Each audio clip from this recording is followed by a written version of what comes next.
African authorities have expressed concern over the outbreak of Goss'S disease that is said to be threatening the country's maize production drive. The Rainbow Nation is among the top 10 countries that export maize across the world, and while authorities raise their concerns, the new maize disease, of course, might not have an immediate impact. Now, let's have more details of that in this report. Maize is the most common staple for South Africa and a cornerstone of the agricultural economy. It's actually in the top 10 countries that export maize across the world. So having a disease like this is always going to be threatening, the country in terms of its exports and its role that it does play across the world to supply maize. And then, of course, dealing with the issue of food security, particularly in the southern African region. Goss'S bacterial wilt was identified after samples were collected by the Agriculture Ministry during official surveys.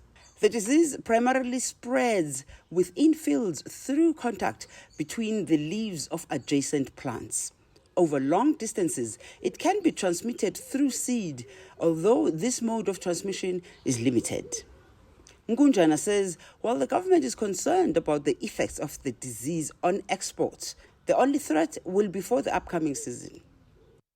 We have already sold a lot of maize that South Africa anticipated to export for this season, and therefore we are not really concerned in terms of the issue that is going to be impacting the overall export for the current season. And therefore the issue now is going to be to able to just understand how did we manage to get the disease, and then of course to deal with the matter of how to go to October, when October of 2025, when we're going to begin another planting season.